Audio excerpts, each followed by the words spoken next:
Hi guys, I'm Naja. Thank you for tuning into my channel, Get It Got It Good, here on YouTube. Be sure to like and subscribe, and also don't forget to check out my website, www.nisia Carter.com. See you guys later.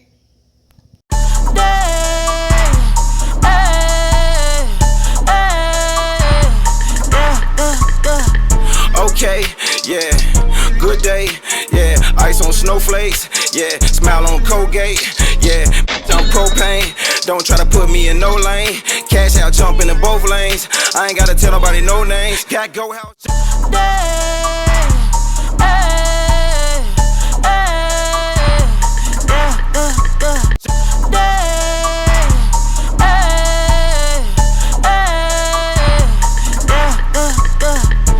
Okay, yeah, good day, yeah, ice on snowflakes, yeah, smile on Colgate, yeah, I'm propane, don't try to put me in no lane, cash out jumping in both lanes, I ain't gotta tell nobody no names, got go house. Hey everybody, welcome to another edition of Get It Got It Good. I'm your girl, Naja Wilhite Carter. This is season 4. I can't believe I've been here 4 seasons already, Daryl. Wow. Yeah, I Does started that mean it like just 4 years? Yes. 4 years. And I only started it on just a dare, basically, try it and why not. But you are the first guest of season 4.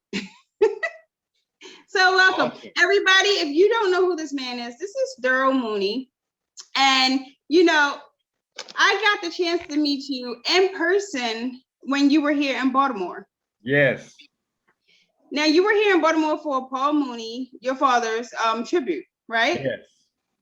But yes. many people may not know that you are funny. You and your brother are hilarious. We appreciate that. So let me ask you, huh? Yeah, I said, well, we were, we got it honestly. And being able to, my mother is hilarious too, by the way. And to be able to have like Richard Pryor, Dick Gregory, Robin Williams, Dave Letterman, the Keenan family, not the Keenan, but the Wayans family, Keenan,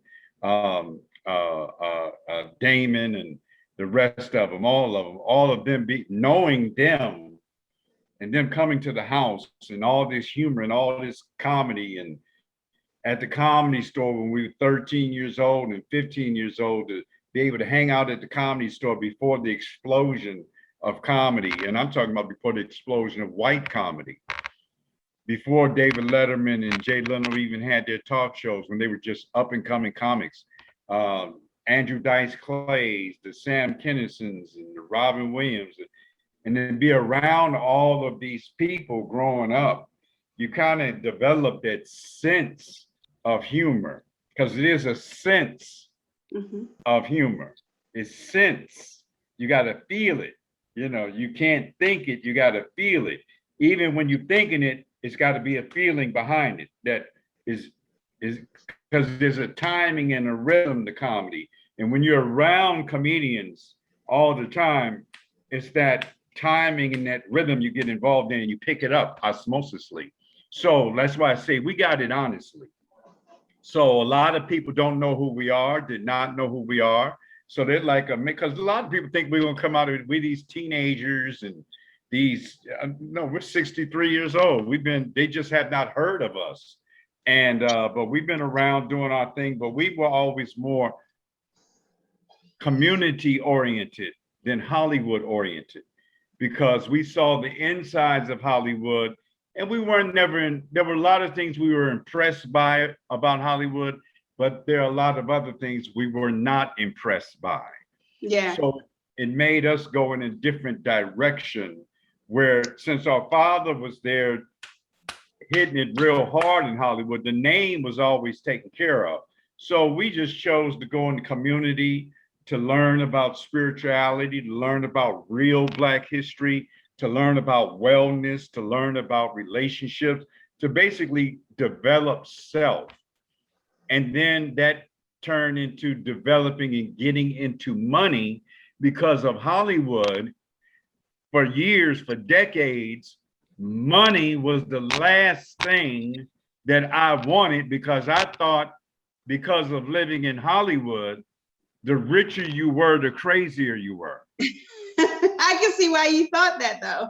This is what I really thought. Yeah. I thought because I was around what people with big money who would try to use you, abuse you, manipulate you, all kind of crazy, lie to you, lie in your face, say something to somebody. I mean, it was just, Hollywood is crazy backstabbing. Mm-hmm. Families breaking up because of it, because somebody gets famous, the jealousy, all of that. I didn't want none of it. All I wanted to know what the heck life was all about.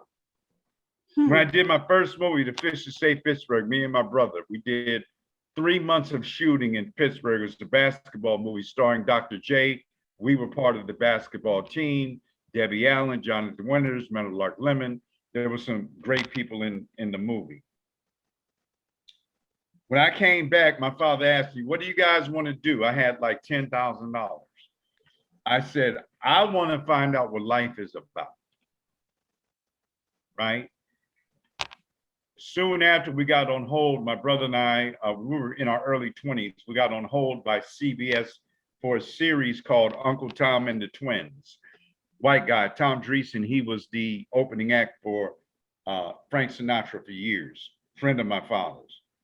Uncle Tom and the Twins, we were on hold for 2 years. That means they pay you for you not to do anything else. So imagine we just get back from doing a movie, thinking we big time stars, only 20 years old. Come back, get held by CBS for 2 years. So, you know, we think we like about to be stars, have our own TV show, all this shit, right? All that stuff failed. None of that happened. It was like, oh, okay, this is how it go. Let me find out what life is about. Real life, not Hollywood, because Hollywood will give it to you and take it away. So that's when I did my study. I studied religions. I went to every temple, every church, every meditation hall, everywhere, looking for the creator, looking for God, looking for the goddess, looking for it, he, she, whatever, looking for it on that search. And I found, as I went through all these temples and churches and meditation halls and religions, it wasn't the religion, it was the people practicing the religion that made the difference. In all religions, there's truth. In all religions, there are myths. In all religions, there's stuff that folks just making stuff up. But there are truths that run synergistically through all religions. Basically, it's all the same stuff. And the people that practice those things in their particular religion are the more spiritual people. So my thing was, as I also studied African religion, my thing was, okay, why don't I just look at the laws and the principles and don't look at the religion, but look at the laws and principles that's common and practice that, and then practice what I like from each and do me, right? So I'm not religious, I'm spiritual. Yeah. The more spiritual side of it, yeah. Right, the spiritual side of it. I honor everybody, anybody. I was just at a Christian church speaking on, Saturday, and I was destroying some myths in the Bible. You know, one, they say money is the root of all evil. So who are we talking about? If money is the root of all evil, money is the root of all evil for evil people. I told him money is the root of all good because I'm good and I'm gonna do good things with it. With it, yes. See, so it makes a difference. Money gives you access to excess because you can afford the excess. And a lot of people get afraid of money because they're afraid of not of failure, but they're afraid of success. You have people who are afraid of failure, but you got a lot of people who are afraid of success. I think more people are afraid of success and just don't realize it. Yeah, they're afraid of success because who do you become when you become successful? Who do you become? If you're a nice person, 9 times out of 10, you'll be a nicer person. If you're a mean person, 9 times out of 10, you'll be a meaner person because you have access to excess. Now you can afford to do more mean things. You can afford to do nice things. Now you do have exceptions to the rule. You've got some nice people who are broke and they totally flip when they become rich. Or you've got some mean people who become rich and they flip to a nice person. So you've got exceptions to the rule. But I'm talking about in general. So it took me a long time because of Hollywood and the programming, because I thought rich people were crazy. It took me a long time to really embrace wealth consciousness. That's why I talk about it so much. That's why I'm an expert at it now, because I had to go through it in my own consciousness and get rid of the stinking thinking and get rid of the victim thinking and the constant pointing the finger and not look. I always thought it was a cliche, you know, when you point at somebody and all these fingers are pointing back at you. And that's some real stuff. Indeed. That is not just a simple little thing. That's some, when you start looking at them fingers pointing back at you and start dealing with yourself and start realizing when you raise yourself and you start transforming your own mind, all of a sudden the energy around you and in you transforms and you start attracting different people in your field of awareness because they're feeling a different energy. Exactly. So when people attract bullcrap, it's because they're emitting that type of energy. You attract what you are. So if you don't like what you're attracting, change it. Right? So exactly. If you're putting out bull crap, you're going to get back bull crap. If you're putting out good energy, you're going to receive good energy. And I'm not talking about that energy, the poor are blessed in spirit. I'm not talking about that, because that's almost an acknowledgement of poor. It's like Reverend Ike was saying. I love Reverend Ike, by the way. You ever heard of Reverend Ike? Okay, Reverend Ike is the godfather of metaphysical Christianity. Back in the 40s and 50s, he was very popular. Reverend Ike, he said he was famous for, you can't lose with the stuff I use. He created that saying that you hear today. He was the first, what they call prosperity churches. Except he wasn't there to rip you off. He was there to him to become rich, but you to become rich too. Okay. He wanted everybody in his church to be rich. He wasn't in there taking from everybody and just doing it for self. He was creating millionaires in his church and around the world because he understood the laws of mind. The laws of mind. And I bring him up because he was talking about marriage.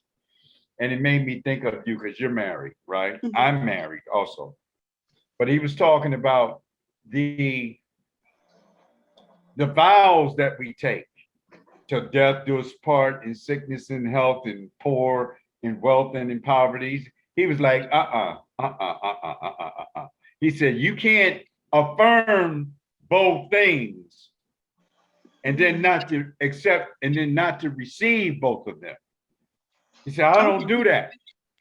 So I said, if I didn't do those vows, I would not allow a preacher to do those vows. And if they're anywhere, I'm going to erase all of it. Because what you think about come about? Because in poor, in sickness, and all, he said, all the negatives on there, you say it, you write it, you will create it. Yes. He said, if you get sick, no, we getting healthy. We getting healthy quick. We ain't sitting in no sickness. We are not affirming no sickness. We are not affirming any poverty. And that's the argument that he had, not the argument, but the debate or the difference in perspective when Martin wanted him to do, because he was big, they wanted him to join the poor people's march. And he said, no, I am not affirming poorness and poverty. I am not putting that anywhere in my mind. Okay. Well, Mother Teresa had that same type of thought when it came to war and everything else. She said, no, I won't even have anything to associate with it. Yes. Yeah. Yes. Yeah. And Mother Teresa, who played the humble nun person, and people looked at her like she did a vow of poverty. But in actuality, her energy and her aura was able to attract millions and millions and millions of dollars that were given to her for her mission and her movement. So in a lot of ways, she was a very wealthy woman. But today we look at it differently with more knowledge. When we know better, we do better. When we stop allowing religion to manipulate us, when we look at it more from a spiritual concept and know that we can truly have it all. We can have the materialism along with the spirituality. Okay. Yeah. We can have the relationship along with the freedom. We can have fun with the seriousness. All these polarities of I can only do one, we can actually do it all. Man-made limiting beliefs. Right. We can harmonize all of it from our own perception and our own actions. Like for example. So I would love to see, okay, with this new frame, because you have to go through this whole reprogramming process, which is a lot of work, you guys. You know, yes. Thinking about what you're doing, how you're thinking, what some of those subconscious record players going around in your head is a lot of work. But I want to know how you're going to take that and then move into like this new phase of your life. So you guys, before you answer that, Daryl, we'll have to take a break. So you guys will be right back. Yes.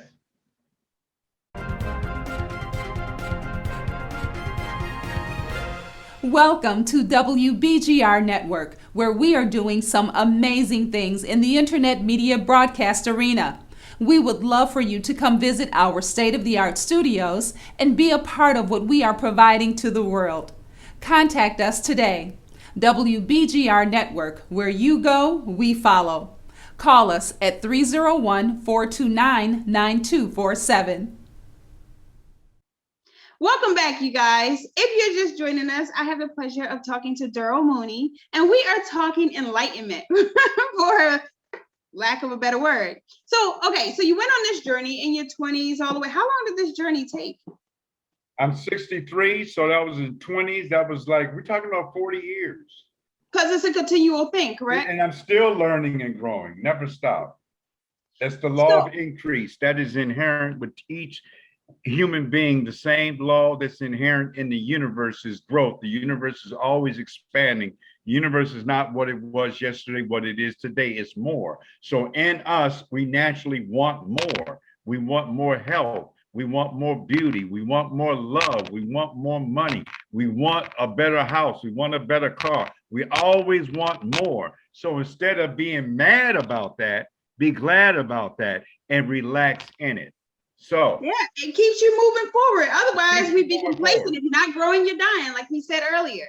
And it keeps you youthful. It keeps you young. It keeps you vibrant. It keeps you enthusiastic. It keeps you passionate. For example, how you can have it all. When we came to Baltimore, you enjoyed the show, correct? Yes, indeed. The comedy show. Mm-hmm. You enjoyed the lecture the day before. Yes. Yep. There was two different functions, correct? Two completely different things. One was business, kind of conservative, cool. The next night was show business, wild, off the chain, crazy, right? Yeah. But both were effective. Yes, indeed. Both were effective, right? So when I said you can have it all, some people would say, how can you do that and then do that? That's two separate things. That doesn't match. But we're multiple layers. We're not just one thing. We are a complex human being, so it's fine. That's what I mean by harmonize. Mm-hmm. Harmonize your gifts, and you be sovereign about what you can do on the inside rather than somebody on the outside telling you, you can't do this, you can't do that, you can't do this, you can't do that. This is what you can do. This is what you can't do. No, I am a sovereign person, which means I'm a king or queen. I decide what I do. You don't decide. I mean, I can take your advice and contemplate and go over it, but ultimately, I am the decider, not you. I am the authority of my life, not religion, not politics, not education, not teachers, not anybody not my parents, anybody who I give that authority to, I become their child who can tell me what to do. Yeah, I hate being told what to do, but ultimately, yes, it is your decision. I'm sorry. As you being the decider, what have you decided to do with your life now, moving forward? Well, my thing is like what I'm doing. My thing is when Hollywood calls, I entertain, but I don't chase it. I don't chase Hollywood. They have to chase me. What I do chase and what I do go after is helping people create wealth. I believe in the power of passive income, making money while you sleep, making money while you work, making money while you play, making money while you vacation. When I go on vacation, for me, it's a paycation. Paycation. Because fun to me is talking to people about changing their lives. And it first starts with the mind. And if I can start them changing their minds, then I can give them a vehicle if they don't have their own, or they can add the vehicle or vehicle that I have to what they do so they can increase their value and increase their finances. Because I believe dream, dream, dream, dream, dream, but be able to finance your dreams. Indeed. Indeed. Oh, yeah. I told one of our mutual friends, associates, this the other day. I said, if you're going to throw an event, you have to be prepared to put in 100% of your own money, sweat equity, or whatever the case may be. And then if you recoup it, fine. But you have to be able to, stand fully behind your own dreams. So, that was the conversation we were just having the other day. Yeah. Now, a lot of people, their mental is messed up, unfortunately, because we learn what we learn. How do you go about deprogramming? Well, you can't deprogram others, but you can point them in the right direction. So what do you tell somebody who's all screwy? Well, it's like, remember, it's like the old saying, the cup theory, the Asian cup theory. Is the glass half full or is the glass half empty, right? Mm-hmm. Is the glass half full? Is meaning I'm looking at it positive, optimistically. If the glass is half empty, I'm looking at life pessimistically, right? So, and if your glass is so optimistically, but we got to be careful about it being half full, because or not full, but half full, half empty, because that means there's room to grow. Mm-hmm. But if it's full, if your cup is just full and I start pouring something in, it's just going to start overflowing. Yeah. Right? And you can't fill up the glass. Well, that's how a lot of people's brains are. They're so full of themselves, you can't tell them nothing. Right? So you pour some knowledge in, it's not going anywhere. It's just splattering on the floor because they're not open to new information. So I always try to stay, not only understand the balance of yin and yang, my expert mind. I know some stuff. I done studied. I done put in my 10,000 hours. I know what I'm talking about. And then I've got to balance that out with my beginner's mind. My beginner's mind meaning I'm open to new knowledge. I'm open to new information.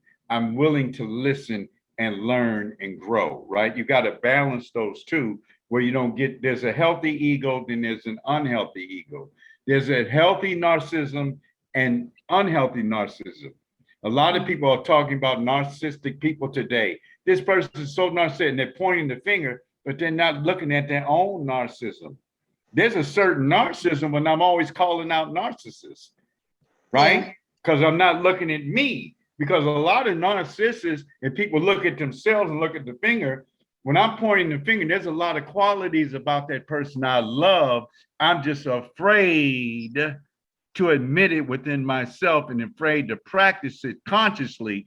And I start practicing unconsciously and don't even know it, right? Like, oh, you think you know everything. You think you know everything about me. Yeah. Right? You calling me all these names, you don't know me, but you think you know me. So who's really being narcissistic? So I'm just saying there's a little bit of narcissism in everybody, and it's needed. You didn't come out here and put on your nice blouse and put on your lipstick and be looking good because you're not a narcissist. That's narcissism. That's a level of narcissistic. Okay, we all have levels of it. And when we understand our own levels of it, then we can understand people who are extreme in it a little bit better. And then we can deal with them a little bit better because we're also dealing with an aspect of ourselves instead of pointing the finger. This person is wrong. This person is wrong. This person is wrong. Where does that narcissism work for them? Okay, I understand where it works against them. But where does it work for them? Like my father, for example. My father, Paul Mooney, the late Paul Mooney, he was a triple Leo, rising sun and moon. So it was all about him. But that's what got him up on stage. Yeah. It's really good for salespeople. And that is something you have to sell yourself in when you're a comedian. Yeah. You definitely have to have that confidence. But there's a certain narcissism about it too. I want to be seen. I know you love me. You're going to like me. You know, all of that is narcissistic qualities. I'm going to make sure I'm looking good. I'm going to make, I know I look good. And I'm going to make sure you know I look good. And I'm the best. I'm the baddest. I'm the funniest comedian ever. All that is a healthy narcissism because it's what gets you up on stage. I tell everybody, anybody who's a performer has a certain amount of narcissism in them. Period. Because you can't have it, you can't get up there and do it without it. Okay? Because people who want attention are halfway crazy anyway. We just are. You come across a lot of crazies in your household. Yes. So, but people, to the question, how do you change your mind? The first thing you have to realize that you must change your mind. Okay? How do you know where you're at? How do you know where your mindset is at? Look at how your life is going. How are your relationships going? That's a reflection of your mindset. How is your career going? That's a reflection of your mindset. Am I finishing goals that I am writing down or that I'm planning? If I'm not, that is if I am, that is a reflection of my mindset. Am I completing my tasks? That's a reflection of my mindset. How much money do I have in my bank account? That's a reflection of my mindset. How much cash flow do I have coming in my house? That's a reflection of my mindset. What is my credit score? That is a reflection of my mindset. So the first thing you have to ask, do I need to change and or upgrade my mindset? So if I admit yes, now you can be worked on. You can be worked on, someone can help you, or you can help yourself. Okay. And there's a comfort though, because a lot of times people will realize it, then they'll like change their energy, but they can't sustain it. And then they go back down to this comfort level and they don't even realize it. That's the temperature theory. Yes. Okay. You're gonna, when they say water reaches its own level. But the thing is, in temperature, people come around the temperature. They want to get warm. They feel the heat. They want to warm. If it's cold, they get away. Or you get around a bunch of cold people, right? To be cold together. But that means you're doing drugs, you're doing negative stuff, you're degenerating. But if you're regenerating and water reaches its own level, the thing is that folks don't understand. We are able to control the levels. You said you go up and then you go down to comfort level. Okay, if you know you're going up and you're going down, you have to change your comfort level, right? And understand that challenge is good.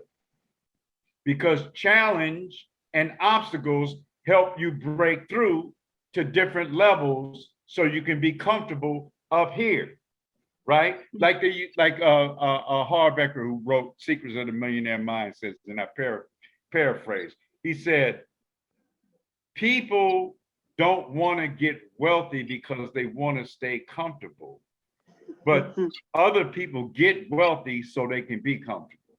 Mm-hmm. There's discomfort in the growth, and a lot of people don't. There's discomfort in the growth, and then you reach a new comfort level. Mm-hmm.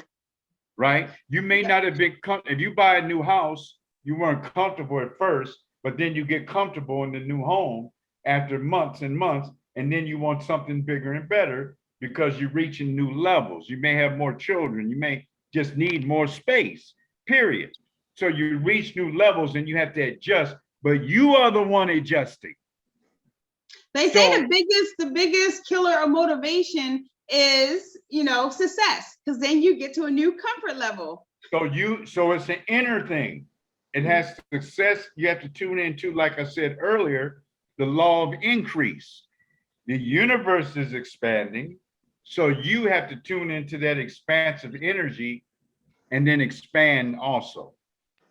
So what do you think about reading? Because we're mentioning a lot of books, great books, you guys. By the way, if you haven't read any of them, definitely go and read them. But what do you think about reading? Because so many adults, once they graduate high school or college, they stop reading. They stop self-developing. Reading. What do you think about that? Reading. Think and Grow Rich. Reading. Everybody should have that on their bookshelf. Reading. The book is torn off a thick face, black heart. Oh, this is a cold book. Oh, I know you got a lot of use out of it. That's about an Asian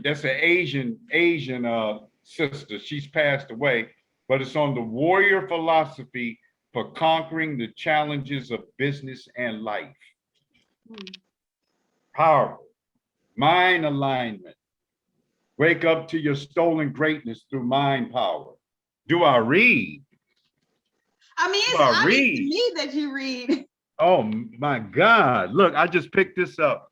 The Shabaka Stone, an African theory on the origin and continuing development of cosmic universe. I read this real fast because they weren't talking about no money. I went through that real fast. I said, I understand the cosmic stuff. This is a heavy book. Napoleon Hill's Secret Principles rediscovered when he was writing for a magazine, the author of Think and Grow Rich. Before he wrote Think and Grow Rich, when he was writing for a magazine, when he was coming up. Deep, deep, deep stuff. Do I read? Yes, I read. And I listen. Yes. I listen to podcasts, up and coming people who are showing success. I listen because there's old school and there's new school. And there's always a new school.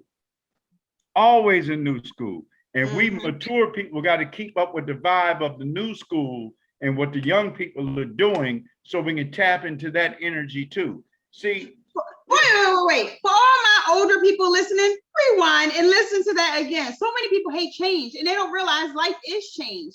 So they say, that's bull crap. Anything that, new music, new outfits, new anything, they have a problem with it.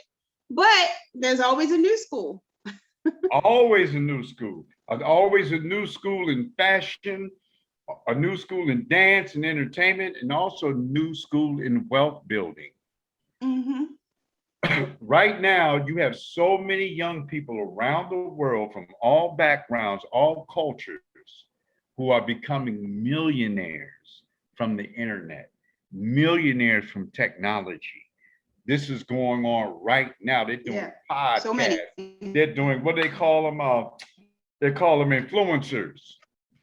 Influencers on YouTube, little kids, 12 years old. I mean, it's just crazy, but they've learned to manipulate the system in a positive way and receive money from that system, whether it's just being on TikTok.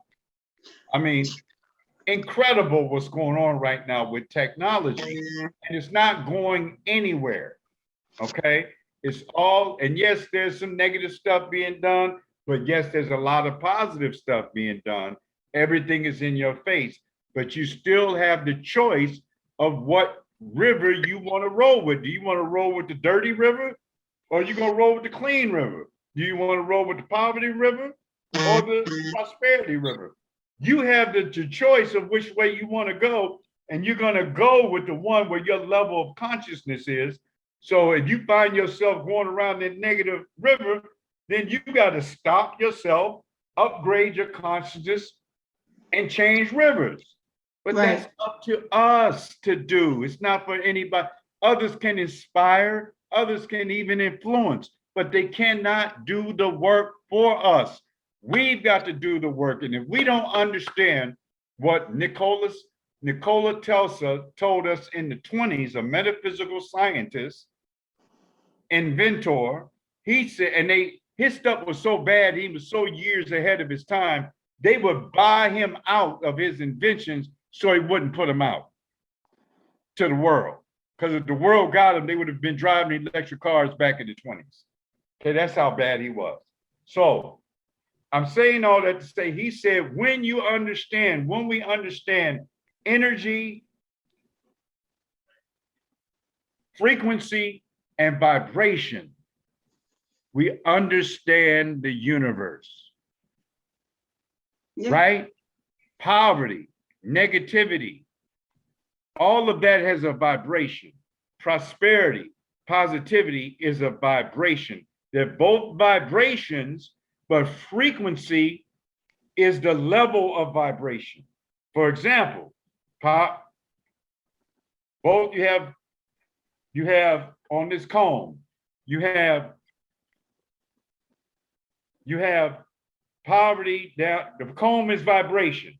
You have poverty down here, you have prosperity up here. The lowest poverty, the highest prosperity. Right here as it goes up are the frequencies. You get to choose what frequency you want to be on. Now, the question is, how do I get on that frequency? How do I get on the frequency?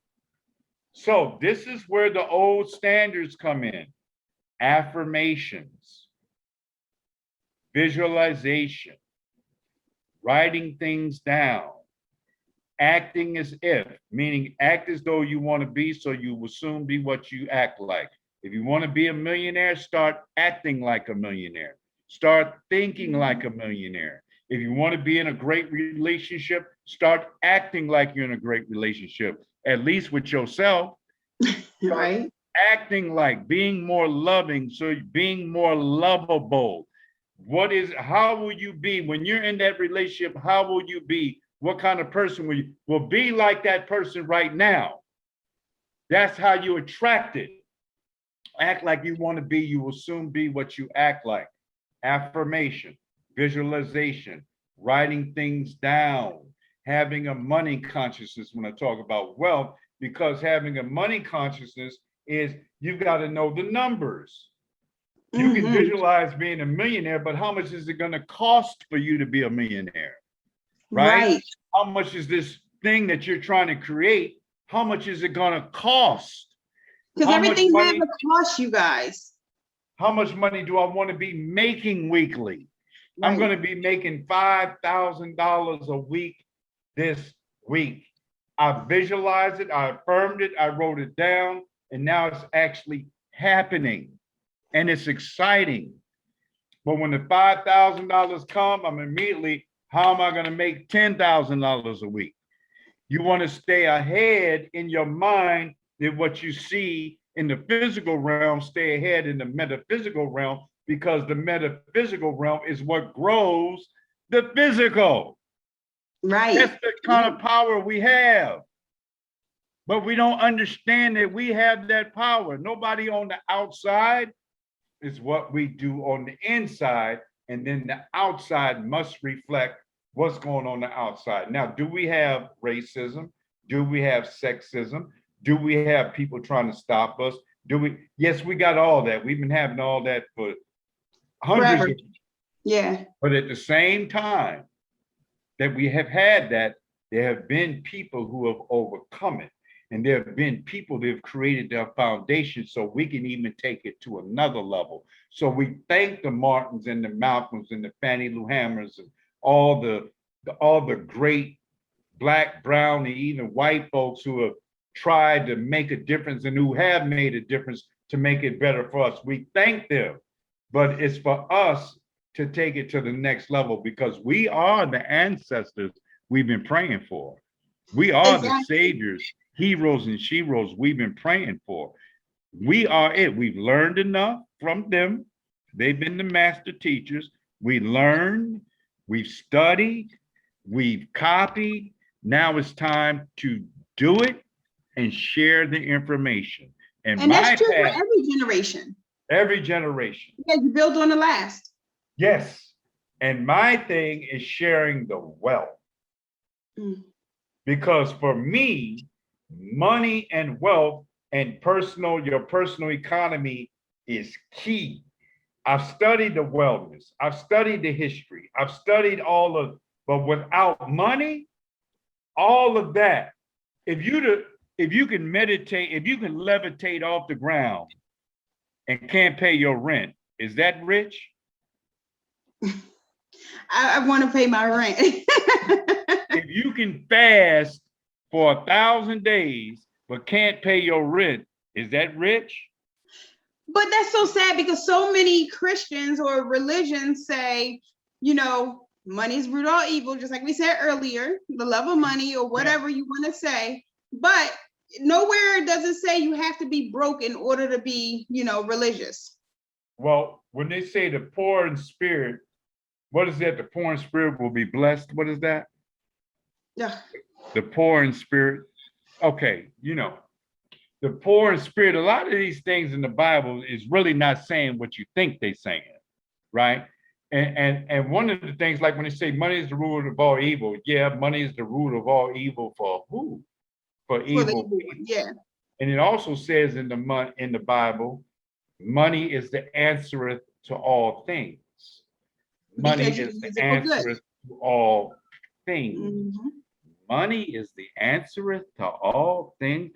You say that about 10 times in your head, you start thinking money is the answer to all things.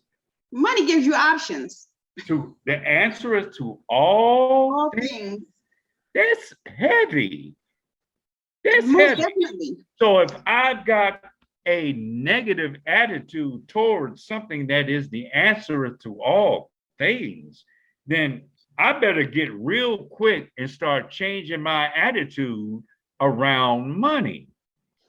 Or you'll be stressed out and broke just like many all things. If money is the answer, because think about it. We love everything that money buys. I love the nice clothes that I'm wearing. I love the new house I bought. I love the new car. I love the restaurant we went to. I love the vacation but I don't love money. But yet it's the money that made all these things happen, right? So if I don't, so there's a love, like Reverend Ike say, I love money and money loves me. I love money and money loves me, because that's when you start attracting it. When I put my money in my wallet, I put it in order. I don't put them upside down toward each other. I don't want them 60. Make them, all the bills got to face the same direction. I want them facing each other and in the proper order. Yes. Okay, I'm glad I'm not the only one who do that. 20s, the 50s, the 100s. They got to be in order. See, it's got to be order, not chaos and put everywhere, but they're in order because money likes order. Okay? Mm-hmm. Money likes systems. Money likes systems to flow through. Like the banking system is a system that flows. But there's a secret to the banking system that they don't tell you about. And this is big. Yeah, they taking your money. You gave it to saving and get it out when you want to and all this. But they're taking your money. That's why banks is the business on the planet. They take your money and invest your money, and they're making 20 to 50, sometimes 80 cent returns a month but you're getting only 2 to 3% returns a year. Mm-hmm. And they're making 20, 40, 50, up to 80% monthly returns off your money.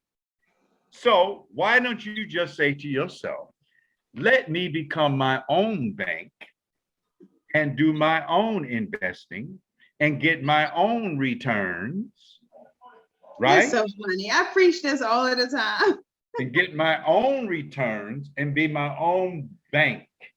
But again, that comes into an authority and a sovereignty and the king or queen within yourself. In order to take upon that perception, you have to come out of somebody taking care of you or a bank taking care of you, which is the controllers of the banks or the 1%ers who control the 90% or the 95% or the 97%. They control all that and program them to be workers in a society that works for them while they get richer and richer and richer, but you give them the power by making them the boss and you the worker. Robert Kiyosaki says in Cash Flow Quadrant, on the left side, you have E, you have employee, you have self-employed, that's the poor side. The right side, you have business, and you have B, and you have I, investor. The right side, going to the left to the right, is a mentality, poor to rich. That rich side in the business is not a small business. It's a business that can have 500 people working for you.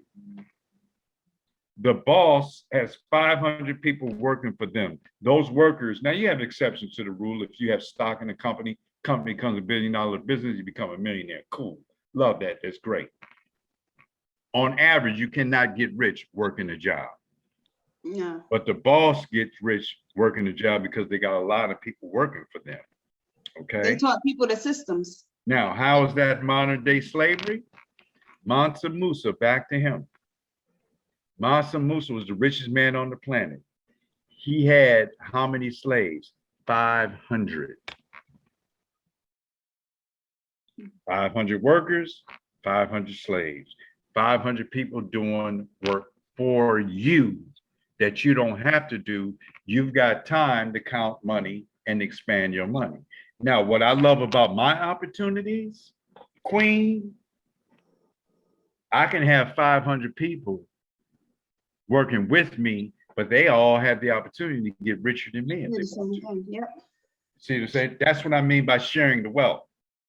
I'm not paying you pennies. I'm not paying you pennies and me making dollars. That's not happening anymore. The new day is I can make dollars and you can make $5 if you want to. We're working with me, not for me, because you're working for yourself. So what you're talking about is helping people, you know, create generational wealth and also leaving legacy. So before we get into legacy and what you want your legacy to be, you guys, we gotta take one more break. We'll be right back.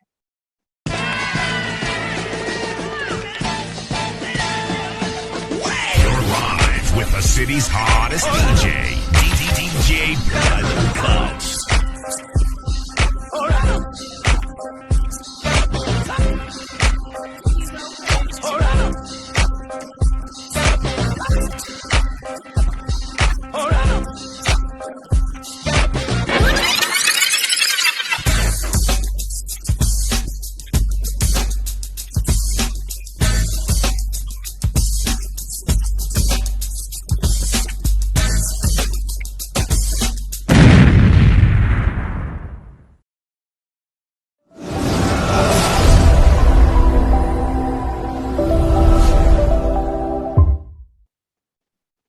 Welcome back, you guys.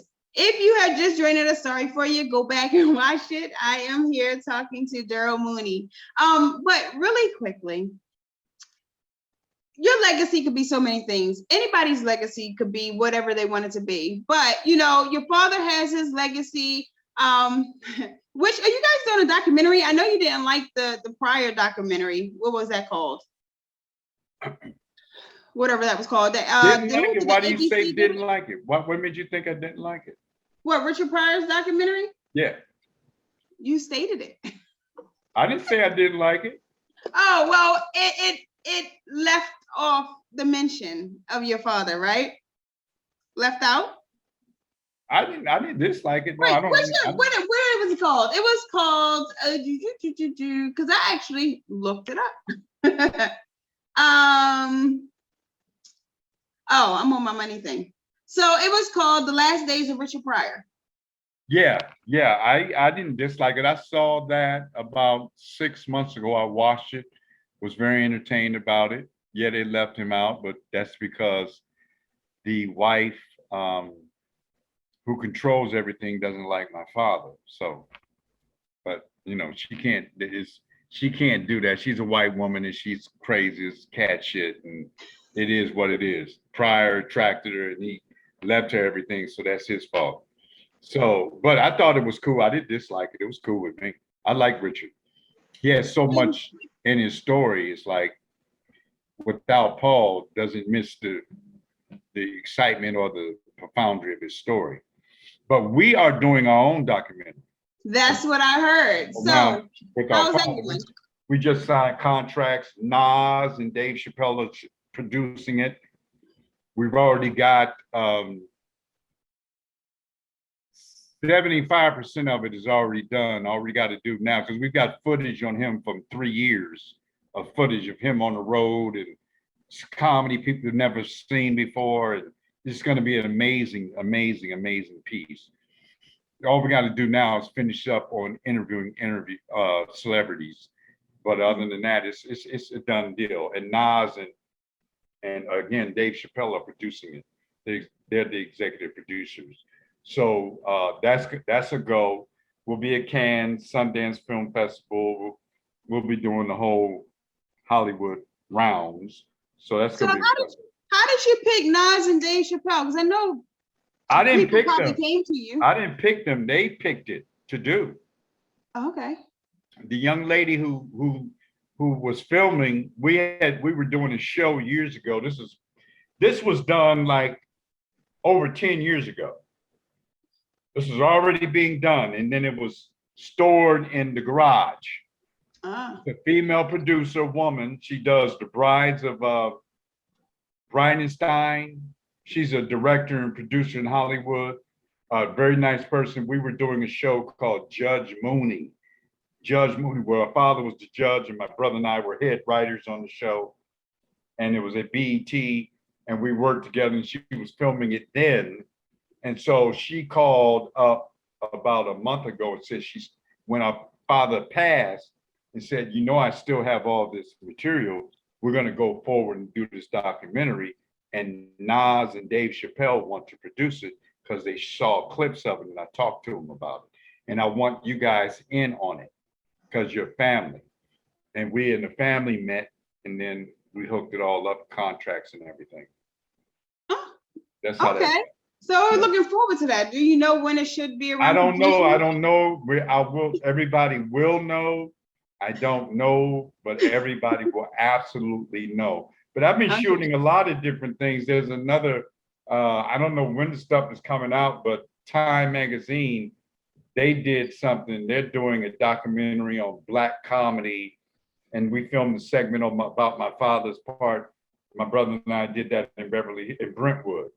And then something else that I did. There's all kind of little stuff. But I can't say little stuff. I don't know how big it's going to be.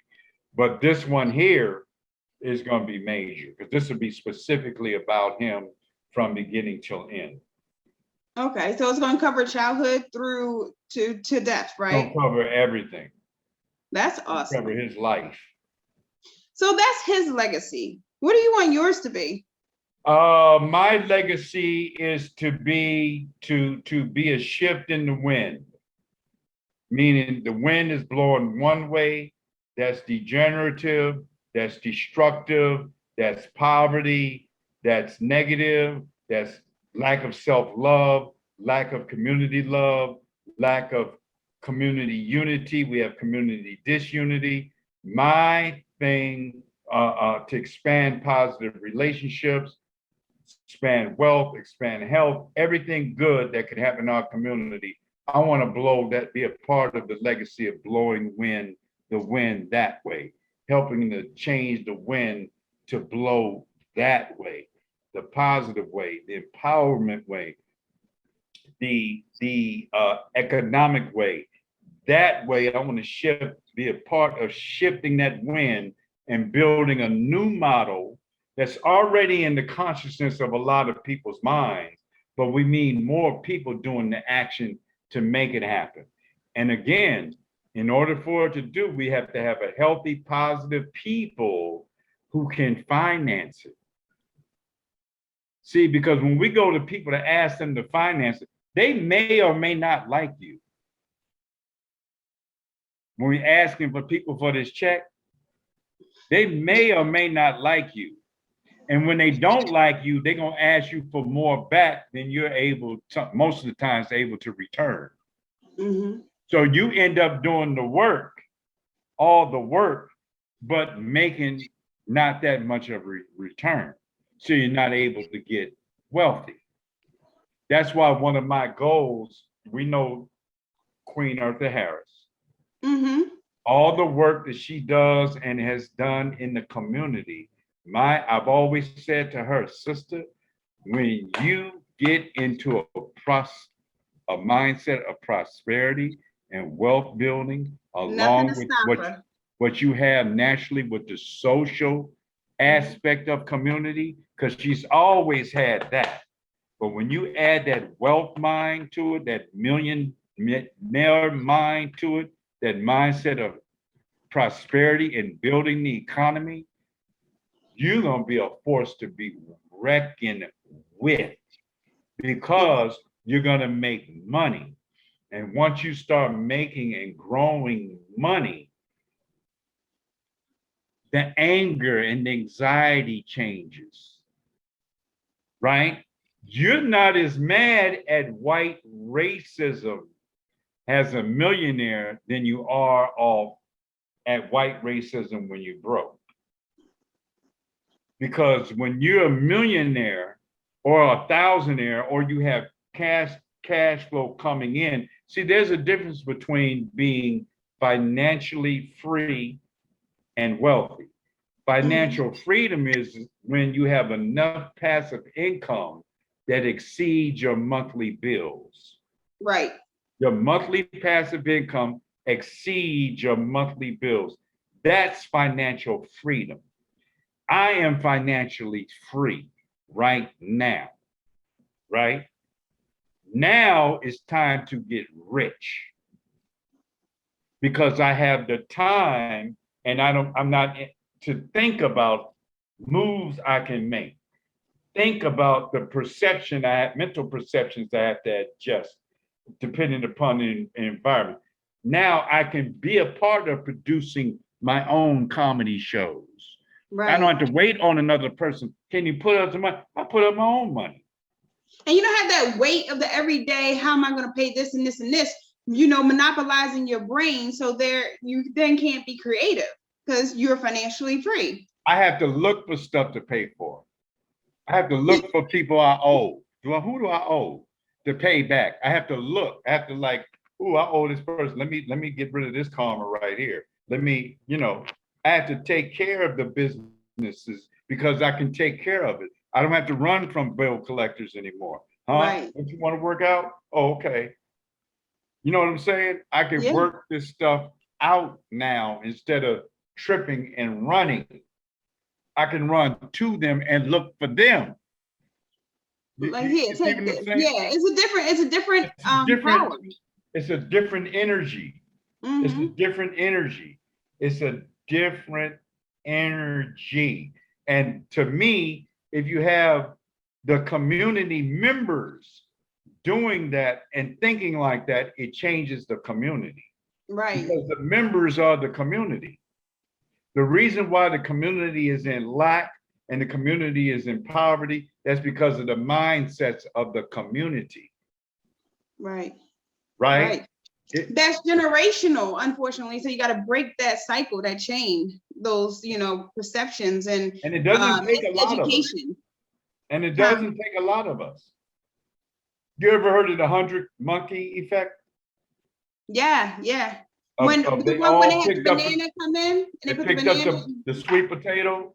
No, the sweet sweet potato one. And they cleaned it and then they cleaned it. The first one saw the second one. The second one saw the first.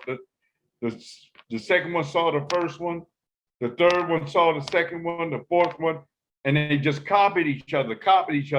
Then it got to a certain number, and the 100 number is the one they use, but that could be any number. Mm-hmm. It got to a certain number where osmosisly hit the entire community.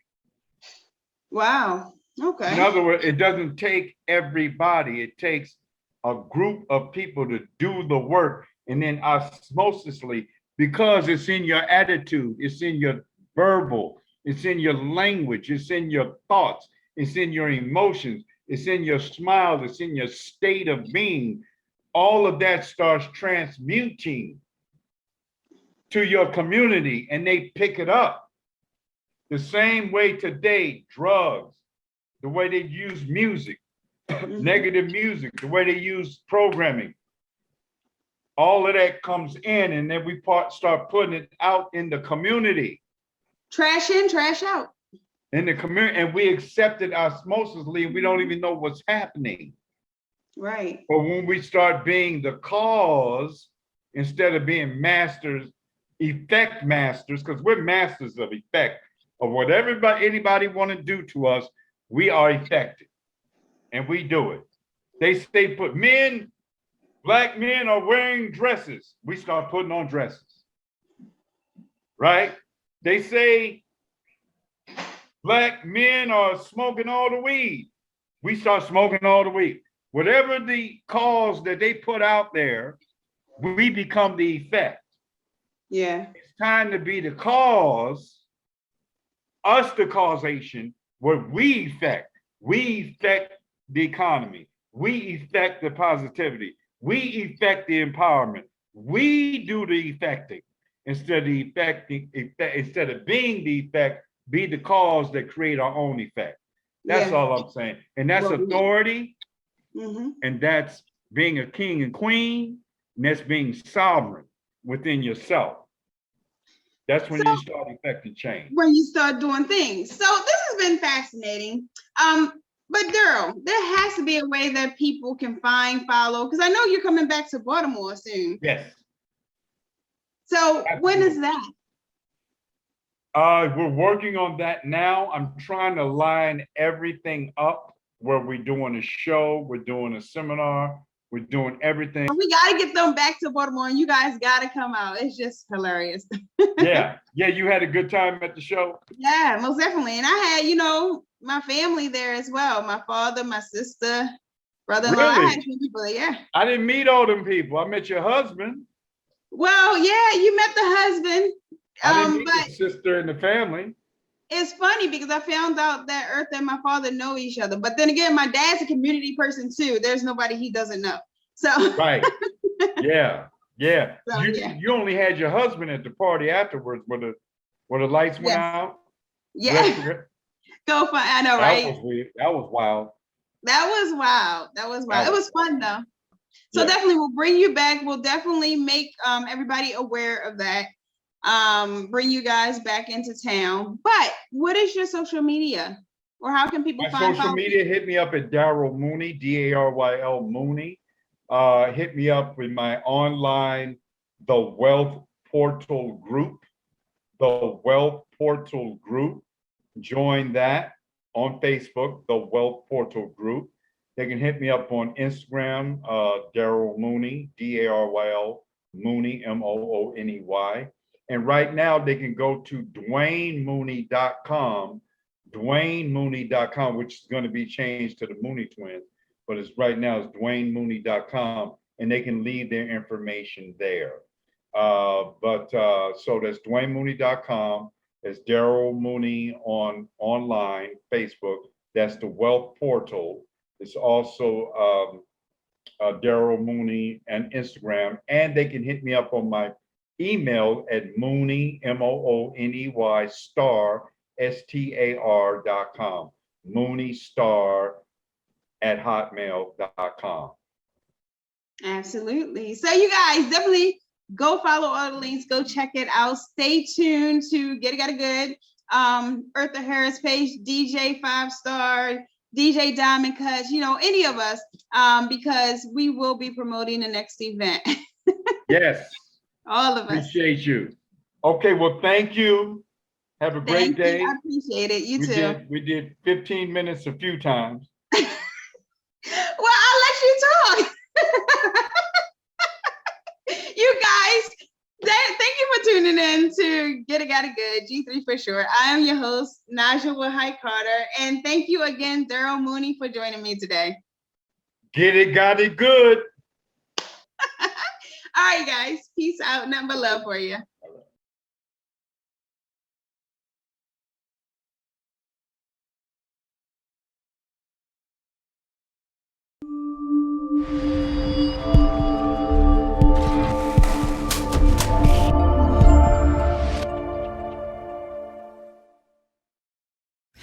Thanks for watching, you guys. Don't forget to tune in at NajaCarter.com and be sure to like and subscribe this channel.